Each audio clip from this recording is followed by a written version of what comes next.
They met in a place no one went to look for love. KIO sold second-hand books beside the railway line, arranging dog-eared paperbacks on a wooden crate each morning, pretending the ground didn't tremble when the train passed. Mara crossed that railway every day on her way to work, head down, moving fast, because people said that side of the city swallowed dreams. Their worlds were already arguing before they ever spoke. John was from the side of the city people called unfinished roads, unfinished schools, unfinished chances. Mara came from a family whose name opened doors quietly, without effort. Her life had rules that wore the disguise of care. Don't be seen here. Don't talk to people like that. Don't fall.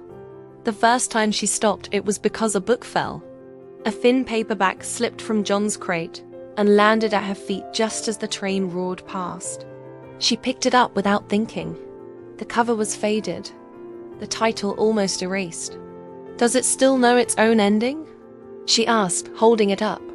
John blinked, surprised not by the question, but by the way she smiled, as if the world was not divided into safe and unsafe places.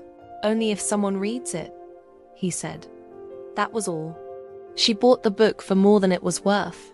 The next day, she came back. Then the next. Some days they spoke only in fragments: weather, titles, the price of tea. Other days, they talked like people who had been waiting a long time to be understood. They never named what was happening. Naming it would have invited the city's attention, and the city was not kind to fragile things. But love has a way of growing in the cracks. It grew in shared silences when money was short, in laughter over stories neither of them had lived but both believed in the way John began saving the best books for her, and Mara began crossing the railway slower, no longer afraid. When the opposition came, it came loudly. Mara's family found out first. They said love was not enough, that survival required strategy. They spoke of reputation, of lineage, of how quickly a wrong choice could stain generations. "You don't build a future on sympathy," her mother said, as if love were a charity. John heard it too, from his side. Friends warned him that girls like Mara didn't stay, that she would eventually remember where she came from, and leave him standing beside his crate of borrowed dreams. "She's visiting your life," they told him, "not joining it." The city took sides. It always does.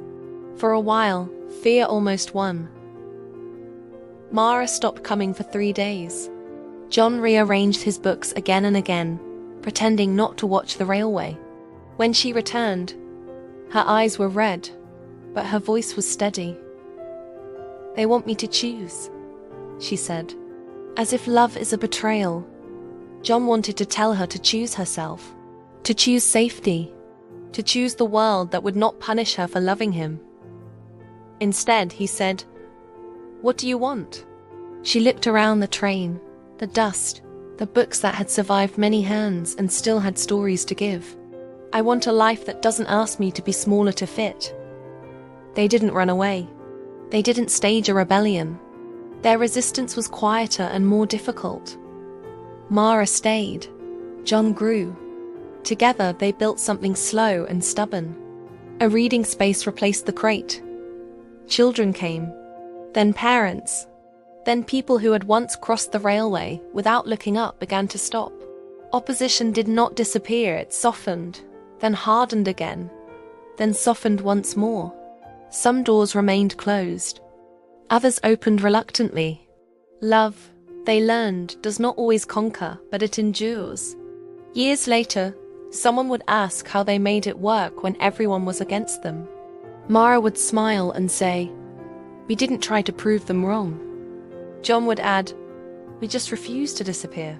And in a city full of lines meant to divide, that refusal became its own kind of miracle.